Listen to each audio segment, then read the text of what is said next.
देश में fake narrative कैसे गढ़ा जाता है, सोशल मीडिया पर कैसे लोगों को मूर्ख बनाया जाता है। कुछ लोग जो सोशल मीडिया के योद्धा हैं, चंद व्यूज पाने के लिए वो किस हद तक जाकर भ्रम फैलाते हैं, इसे समझने के लिए आज आपको हमारा ये वीडियो जरूर देखना चाहिए। आज हम आपको एक ऐसी घटना के बारे में बताएंगे जिसे देखकर आपको लगेगा कि जातिवाद आज भी हमारे समाज को खा रहा है, लेकिन जब आप पर्दे हटाएंगे तो दिखेगा कि हर तस्वीर के पीछे एक और तस्वीर छुपी है। मेरे पीछे ये 3 तस्वीरें हैं।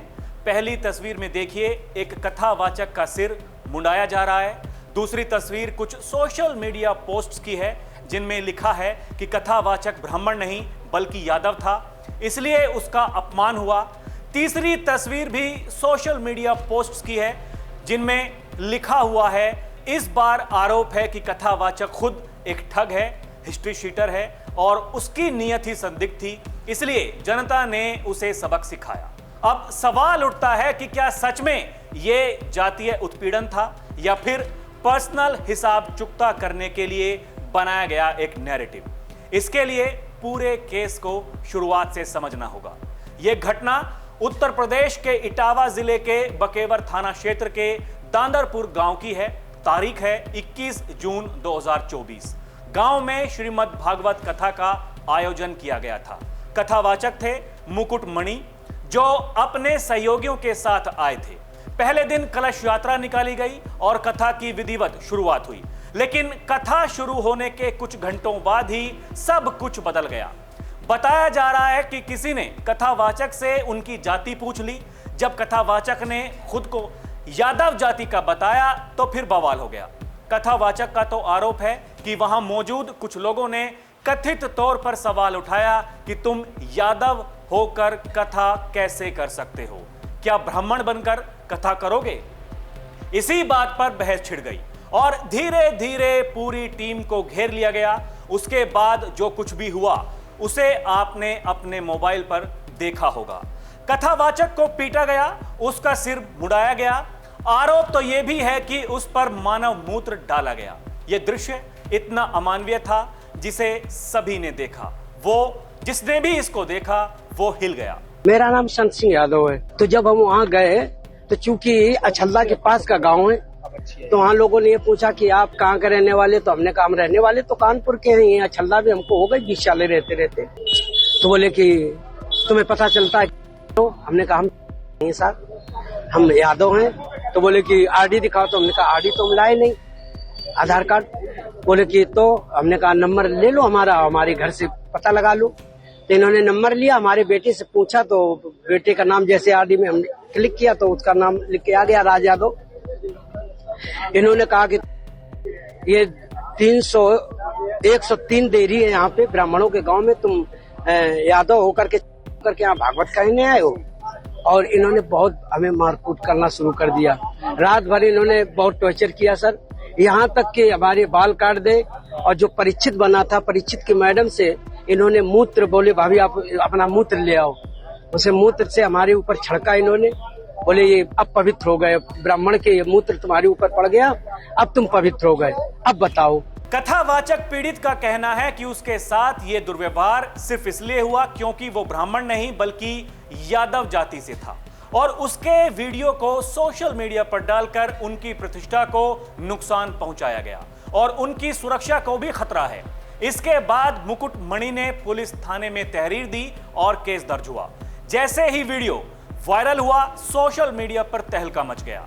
लोगों ने एक सुर में कहा, क्या अब कथा करने के लिए भी जाति देखनी पड़ेगी? क्या ब्राह्मण ही भागवत कथा करेगा और किसी को हक नहीं? ये संविधान के खिलाफ है। मतलब जितने मुंह उतनी बातें। और फिर सियासत की एंट्री होती है। समाजवादी पार्टी तुरंत एक्टिव हो जाती है। खुद पार्टी के अध्यक्ष और पूर्व मुख्यमंत्री अखिलेश यादव ने एक्स पर पोस्ट किया, ये पीडीए पर हमला है। वर्चस्ववादी मानसिकता का चेहरा सामने है। अगर 3 दिन में कार्रवाई नहीं हुई तो बड़ा आंदोलन होगा। इसके बाद सपा सांसद जितेंद्र दोहरे, भरतना विधायक राघवेंद्र गौतम और जिला अध्यक्ष प्रदीप शाक्य एक प्रतिनिधिमंडल के साथ एसएसपी से मिलते हैं और कड़ी कार्रवाई की मांग करते हैं। लेकिन जैसे ही मामला मीडिया और राजनीति में पहुंचा, सोशल मीडिया पर एक और धारा उभरने लगती है। कुछ यूजर्स ने इस कथावाचक की पृष्ठभूमि पर सवाल उठाए। एक सोशल मीडिया यूजर ने बताया कि मेरे रिश्तेदार के घर के पास की घटना है, यहां कथा कर रहे कथावाचक का नाम है मुकुट मणि।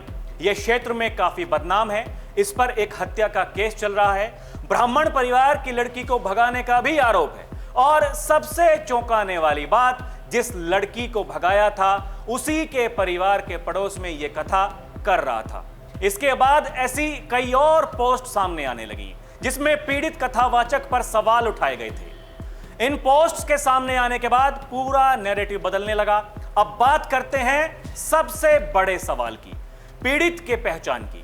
कुछ सोशल मीडिया यूजर्स ने कथावाचक का आधार कार्ड पोस्ट किया जिसमें उसका नाम लिखा है मुकुट मणि अग्निहोत्री। अब ध्यान दीजिएगा, वो व्यक्ति है यादव, लेकिन आधार कार्ड पर उसने अपना टाइटल अग्निहोत्री लिखवाया है। आपको बता दें कि पश्चिमी उत्तर प्रदेश में अग्निहोत्री ब्राह्मणों का टाइटल होता है। अब यहीं पर एक और सवाल उठता है कि अगर यह व्यक्ति यादव जाति का है तो अग्निहोत्री टाइटल कैसे? ऐसे में यह शक और गहरा हो गया कि क्या कथावाचक ने ब्राह्मण होने का झूठा वादा किया? क्या लोगों की भावनाओं को ठेस पहुंचाने का कोई पूर्व इरादा था? दूसरा सवाल यह है कि क्या यह जातिगत उत्पीड़न का मामला है? एक संदिग्ध व्यक्ति के खिलाफ हुआ पब्लिक रिएक्शन। तीसरा सवाल, क्या कथावाचक का बैकग्राउंड वाकई इतना दागदार है? क्या वाकई उस पर हत्या का आरोप है, लड़की भगाने का आरोप है? और क्या यह सही है उसी लड़की के पड़ोस में वो कथा वाचन कर रहा था?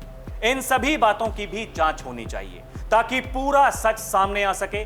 लेकिन यहां एक सवाल और भी है कि क्या सोशल मीडिया के जरिए आधा सच फैलाकर पूरी कहानी पलट दी जाती है? और सबसे जरूरी ये कि क्या आज भी पहचान जाति से तय होती है या कर्म से? सवाल बहुत हैं, लेकिन जवाब हम सबको ढूंढना है। सवाल यह नहीं है कि दोषी कौन है, सवाल यह भी है कि हम इतनी जल्दी फैसला क्यों कर लेते हैं, वो भी बिना सच्चाई जाने। बहरहाल हम ना किसी घटना को जायज ठहरा रहे हैं, ना ही किसी को सोशल मीडिया पोस्ट के सही होने की पुष्टि कर रहे हैं। मीडिया होने के नाते हमारी जिम्मेदारी है कि हम किसी भी घटना के सभी पहलुओं को आपके सामने रखें। हम बस आपके प्रति अपनी जिम्मेदारी निभा रहे हैं। आपको हमारा ये वीडियो कैसा लगा हमें कमेंट करके जरूर बताइएगा। अभी के लिए इतना ही। आप देखते रहें डीएनपी इंडिया, हर खबर भरोसे के साथ। नमस्कार।